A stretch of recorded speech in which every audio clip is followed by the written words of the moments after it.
Siga y se sienta para hablar de sus derechos. Buenas noches, les doy la bienvenida a Siga y se sienta para hablar de sus derechos, este espacio de las redes y las organizaciones de derechos humanos, con el apoyo de Canal Capital Televisión Más Humana. Yo soy Marisol Garzón. Hoy vamos a estar hablando de un tema bien interesante. Recuerde que estamos en las redes sociales.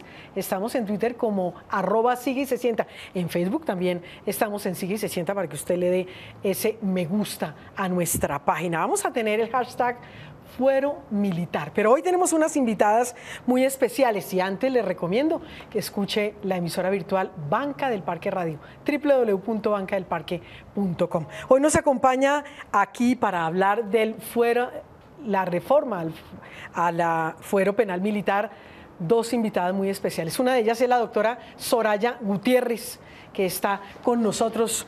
Doctora Soraya, bienvenida. Siga y se sienta, por favor.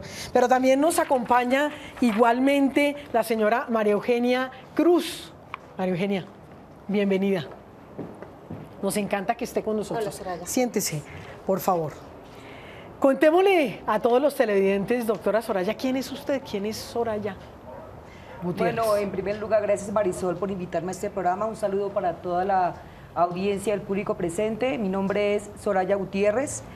Soy abogada, defensora de derechos humanos, hago parte del colectivo de abogados José Alvear Restrepo, organismo no gubernamental de derechos humanos que representa víctimas de graves violaciones a derechos humanos ante instancias nacionales e internacionales. Y muy importante que sepan quién es María Eugenia Cruz. María Eugenia, cuéntele. Buenas noches, Soraya, muchas gracias por invitarme. Un saludo muy especial Marisol. al público y a toda la teleaudiencia. Yo soy María Eugenia Cruz Alarcón, soy lideresa defensora de derechos humanos. Hago parte del Colectivo Nacional de Mujeres Restableciendo Derechos y de la Corporación Mujer Sigue Mis Pasos y de muchos otros procesos que trabajan en favor de los derechos humanos y en especial de los derechos de las mujeres víctimas del conflicto. Y le damos la bienvenida a todo nuestro público que siempre, cada semana, está acompañándonos acá. Pues entremos en materia. Doctora Soraya, cuéntenos qué es el fuero penal militar y hablemos de qué es fuero. Bueno, el fuero es una garantía, un privilegio especial de que gozan los miembros de la fuerza pública establecido en nuestra Constitución Nacional, donde se establece que miembros de la fuerza pública que se encuentren en servicio activo y que hayan cometido ciertas infracciones relacionadas con el servicio, es decir, que tengan relación directa con el servicio, puedan ser juzgados por instituciones militares y de acuerdo al Código Penal Militar. La jurisprudencia nacional e internacional ha sido clara que los delitos que puede conocer la justicia penal militar son delitos relacionados con el servicio, es decir, tiene un alcance restrictivo y excepcional, es decir, que son aquellos delitos que afectan los intereses de la institución militar, es decir, la disciplina, la obediencia, el honor. Se ha dicho que delitos como graves violaciones a derechos humanos o graves infracciones al derecho internacional humanitario no pueden ser conocidos bajo ningún argumento por instituciones militares. ¿Por qué hay tanta insistencia en hacer esa reforma? Esta reforma fue presentada por el ministro de Defensa, Juan Carlos Pinzón, en el mes de octubre del año pasado. Ya la Corte Constitucional había declarado inexequible el acto legislativo 002 del 2012, a través de la cual se pretendió en su momento reformar la justicia penal militar. En ese momento, es decir, el año 2012, se pretendió establecer un tribunal de garantías que iba a juzgar a los militares, que iba a hacer control de las acusaciones, se buscaba garantizar que graves violaciones al derecho internacional humanitario fueran conocidas por la justicia penal militar, y también se establecía como un fuero especial carcelario para los miembros de la fuerza pública, es decir, vulnerando cualquier principio de igualdad que tenemos todos ante la ley y que todas las personas puedan ser juzgadas por tribunales imparciales, por tribunales independientes. Esa reforma fue declarada inexequible por la Corte Constitucional, pero inmediatamente el ministro Juan Carlos Pinzón presenta este proyecto de ley y con este proyecto de ley, según la exposición de motivos, se señalaba que era para introducir dentro del sistema de la justicia penal militar un sistema penal acusatorio, es decir, supuestamente poner el sistema de justicia más acorde a los requerimientos actuales. Sin embargo, esta disposición introdujo una cantidad de normas ya declaradas inexequibles por la Corte Constitucional, como la incorporación de nuevos delitos que serían conocidos por la justicia penal militar, contraviniendo todas las disposiciones internacionales y nacionales respecto al alcance restrictivo limitado que tiene el fuero penal militar. ¿Qué ejemplo nos puede dar de graves violaciones? Por ejemplo, se establece en este proyecto de ley que delitos como el homicidio serían conocidos por la justicia penal militar. Como todo el mundo sabe, en Colombia se ha existido una práctica sistemática de violaciones a derechos humanos. En Colombia conocemos que los falsos positivos pues están siendo investigados por la justicia ordinaria y que en Colombia más o menos entre el 2000 y 2010 se cometieron más de 6.700 ejecuciones extrajudiciales o falsos positivos que están siendo juzgados en la justicia ordinaria como homicidios agravados o como homicidios sin persona protegida. ¿Esto qué significa? Que una vez entre este proyecto sea aprobado, los militares, que más o menos son como unos 4.700 militares, que en este momento están siendo juzgados por crímenes de ejecuciones extrajudiciales, puedan sus casos ser pasados a la justicia penal militar. Gravísimo. Preocupante. María Eugenia, ¿cómo puede afectar esta reforma ya en lo cotidiano y especialmente a las mujeres? Mire, en los procesos que nosotras estamos trabajando con mujeres víctimas de violencia sexual, esto es muy grave porque las mujeres que han vivido la violencia sexual ya se han decidido a denunciar.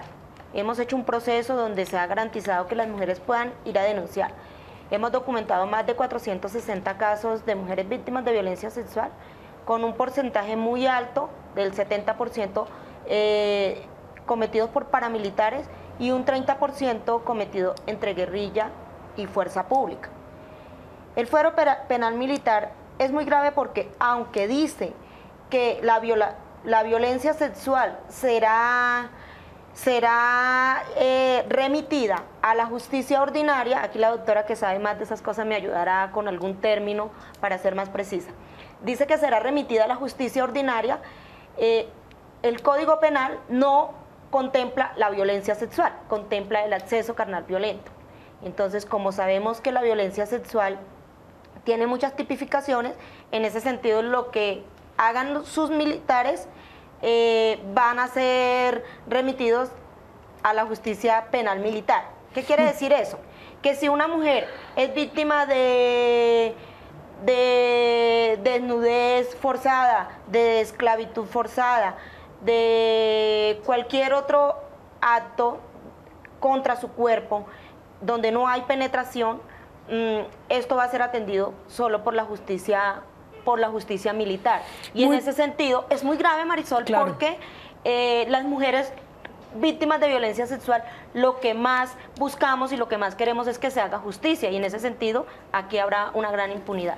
Claro que sí, eso es lo que nos preocupa y por eso lo traemos aquí a Sigue y se sienta para hablar de sus derechos. Nos vamos a ir a una pausa, pero queremos primero saludar a nuestro compañero Danilo Rueda y Alberto Yepes, dos personas que trabajan por los derechos humanos y que se han visto afectadas por su mismo trabajo. Somos solidarios con ellos y especialmente por aquellas desafortunadas declaraciones del expresidente Álvaro Uribe Vélez en contra del Canal Capital, en contra también de las víctimas, que llegó a tildar de estar al servicio del terrorismo. Ni Canal Capital está al servicio del terrorismo, ni tampoco las víctimas estamos al servicio del terrorismo.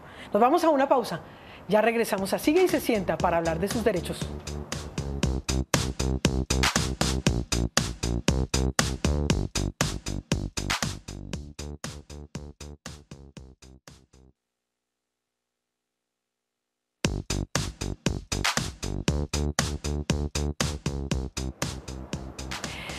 Seguimos en Siga y se sienta para hablar de sus derechos. Nuestras redes sociales, @Siga y se sienta, el hashtag Fuero Militar. Y también visítenos en Facebook. Estamos como Siga y se sienta para que usted también participe con nosotros. Vamos a retomar el tema de este día. Es un tema bien candente, bien interesante, que hay que investigar, que hay que conocer, que no hay que dejar que nos embolaten con ellos. ¿Qué opina de que los militares sean juzgados por militares? Esto nos contestó la gente. Vox Populi. Vox Populi. No deben ser juzgados por los militares, sino por la justicia ordinaria, pues para que no haya impunidad. Sí, claro. ¿Por qué? Porque ellos tienen más conocimiento de la causa al cual le van a hacer los seguimientos. Se presta para que se pueda dar casos de injusticia y no se les juzgue como debería ser. Ellos pueden dialogar todo y prácticamente reducen la condena, muchas más prioridades para ellos. Sí, no, debería haber un juzgado personal por personas comunes y corrientes y un juzgado por parte militar. No, yo creo que los militares deberían ser juzgados por la justicia ordinaria. Siempre y cuando sean bien investigados para que no haya impunidad. Doctora Soraya Gutiérrez, la misma pregunta que le hicimos a nuestro público y a la gente en la calle. ¿Qué opina de que sean militares que juzguen militares? No, absolutamente estamos en desacuerdo con esa posición.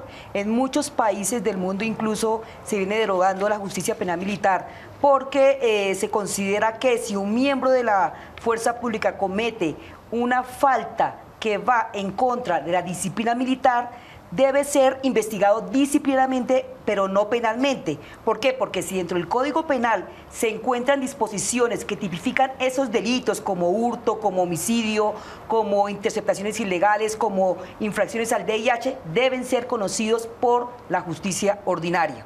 Es decir, cuando una de las televidentes afirma que sí deben ser juzgados porque los militares tienen mayor experticia, eso no es cierto. Diariamente la justicia colombiana se enfrenta en sus investigaciones ordinarias a investigar temas que tienen que ver, por ejemplo, con aspectos contables, con aspectos financieros, con aspectos de forenses, y para eso se requiere, se hace uso de peritos para que puedan apoyar las investigaciones penales. Entonces, ese argumento que ha venido impulsándose de que los jueces ordinarios no tienen experiencia en lo que son las prácticas militares es absolutamente inconveniente, en tanto lo que se pretende aquí es que militares comprometidos en graves violaciones a derechos humanos e infracciones al derecho internacional humanitario, que no es otra cosa que la posibilidad de que se respete en el marco de la guerra a la población civil, a los bienes civiles, sean juzgados por los militares. Y obviamente la justicia penal militar no es sinónimo de imparcialidad, no es sinónimo de independencia, y lo que finalmente se está buscando con este proyecto es crear digamos, como un fuero especial para los militares, cuando todos somos iguales ante la ley, es crear como una supremacía del poder militar sobre lo civil, cuando nuestra Constitución ha expresado y expresa que las fuerzas militares deben estar subordinadas al poder civil. ¿Cómo puede afectar esta ampliación en este esfuerzo que se está haciendo de construir la paz? Pues indudablemente que este proyecto es un obstáculo para construir en Colombia una paz estable y duradera, en la medida en que el proyecto no reconoce a las víctimas. O sea, cuando no se reconoce a las víctimas, que las víctimas de graves violaciones de derechos humanos puedan acceder a un sistema de justicia imparcial, independiente, donde pueda establecerse la verdad sobre los hechos, donde se puedan investigar y juzgar y sancionar ejemplarmente a los responsables de estas conductas, pues está limitando ese derecho que tienen las víctimas y la sociedad a acceder a la justicia imparcial. Pero además de esto, este proyecto es inconveniente, dado que es un obstáculo y a la repetición de los crímenes. Es decir, si estamos hablando de paz, si estamos hablando de avanzar hacia el fin del conflicto armado, ¿qué necesidad tiene la justicia penal militar de venir a ocuparse de graves violaciones a derechos humanos? Es decir, estamos hablando de un posconflicto, estamos hablando de una reconciliación, estamos hablando que vamos a avanzar hacia un país distinto, y lo que va a hacer está haciendo el Foro Penal Militar es ampliar conductas para que sean conocidas por los militares. ¿Cómo afecta esto a las víctimas y especialmente a las mujeres, María Eugenia? Las mujeres hemos llevado propuestas a la mesa de negociación la Cumbre Nacional de Mujeres, Naciones Unidas, se ha pronunciado frente a cómo deben ser sancionadas los delitos que se cometen contra las mujeres. Y en este sentido, la violencia sexual, entendiendo que hay diferentes formas de abusar sexualmente contra la mujer, no pueden ser sancionadas de igual manera cuando son cometidas por militares, que son una institución responsable de proteger mis derechos, de garantizar que a mí no se me viole. No pueden pretender que vayan a ser sancionados de la misma forma como se van a sancionar los grupos ilegales. No le puedo pedir a la guerrilla o a cualquier otro grupo ilegal que proteja mis derechos. En cambio, a la fuerza pública sí debo pedirle que proteja mis derechos, y cuando abusa de mis derechos, cuando abusa sexualmente de una mujer, cuando comete violencia sexual contra una mujer o cualquier tipo de violencia contra una mujer, pues desafortunadamente debe responder por este delito que comete. ¿Será que estamos frente a un mecanismo de impunidad? Les dejo la inquietud. Nos vamos a una pausa y ya regresamos. A Siga y se sienta para hablar de sus derechos.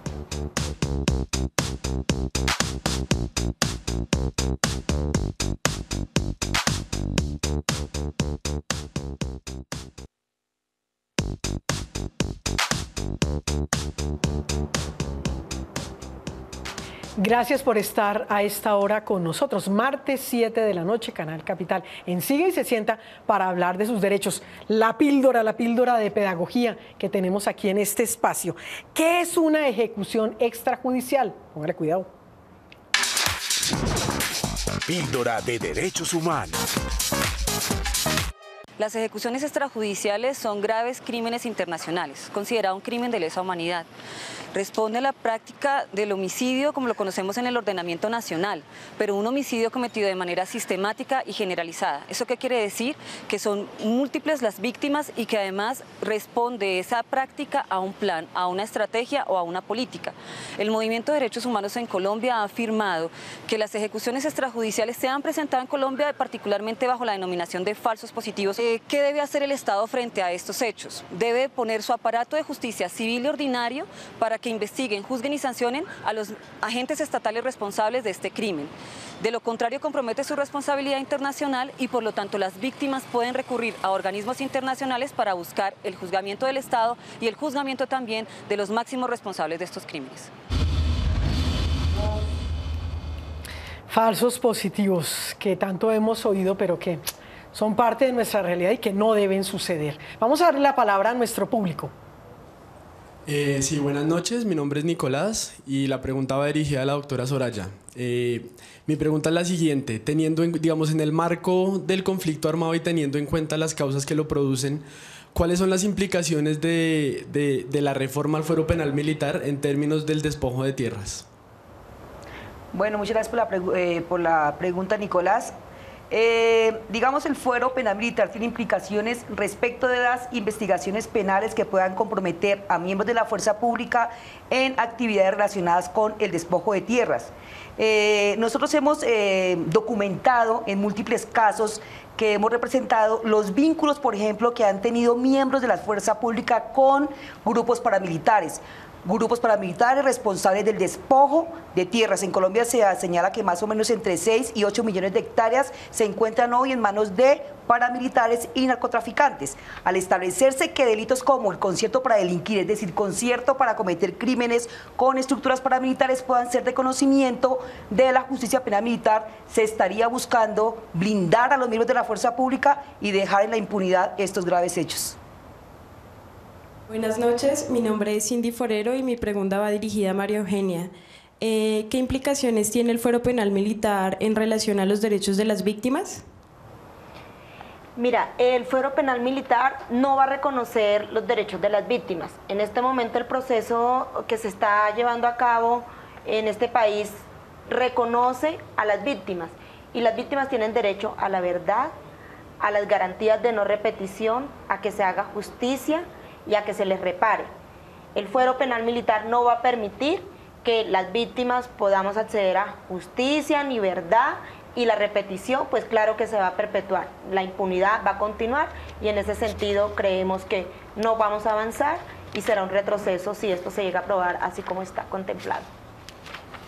Pues muchísimas gracias a nuestras invitadas por responder a las inquietudes de nuestro público. Igualmente usted encuentra el correo donde nos puede escribir y puede comunicarse con nosotros. Recuerde que estamos en Twitter y en Facebook como Siga y Se Sienta. Para concluir con el programa de esta noche, vamos a felicitar a Patricia Ariza. Es una mujer que ha trabajado por los derechos humanos, es la directora de la Corporación Colombiana de Teatro y recientemente recibió un premio muy interesante como reconocimiento a su labor precisamente en la defensa de los derechos humanos. Vamos a terminar nuestra sección de ¿Cuál es su rollo? Así se llama esa sección que sigue. Despedimos este programa. Patricia nos va a leer esta noche, ella misma, de su autoría, un poema muy lindo que ha hecho a todas esas mujeres que son luchadoras, defensoras de los derechos humanos. Doctora Soraya, muchísimas gracias por habernos acompañado. María Eugenia Cruz, muchísimas gracias por haber estado con nosotros. Yo soy Marisol Garzón. Nos vemos el próximo martes a las 7 de la noche. No olvide escucharnos también en Banca del Parque Radio, www.bancadelparque.com. A las mujeres defensoras de los derechos humanos, cuando te disponías a pasar tus dedos sobre el lomo de Marx y los poetas, acababas de llamar a un artista amigo tuyo y le dejaste razón que te llamara urgente. Un poco antes te miraste al espejo y habías decidido dejarte crecer el pelo. Ibas a estrenarte un vestido en la fiesta de los 60 por tu grado en Derecho. Había que distraerse un poco, pensaste. Ibas a brindar con un vodka en las rocas como a ti te gustaba de vez en cuando. Luego miraste las fotos de tu familia y las dejaste en el lugar exacto. Te reíste sola al escuchar el loro viejo gritando contra el mundo. Cuando le abriste la puerta al asesino, llovía un poco. Olvidaste tu chal y hacía frío esa noche. El asesino te mató en la frente y te siguió matando poco a poco mientras caía sobre las flores. El loro se fue de tu jardín y el viento vino al otro día y recorrió los rincones de tu casa en la loma. Pasó respetuoso por el desteñido brazalete rojo. Se llevó el polvo de los discos y las postales viejas. Habías dejado un pan en el horno, Yesterday de los Beatles sonando a medio tono, una velita roja encendida en el escaparate viejo. El viento subió al segundo piso y abrió de un golpe puertas y ventanas. Se te había olvidado rociar las matas ese día, ¿te acuerdas? Nosotros, sin ti, estamos más solos todavía.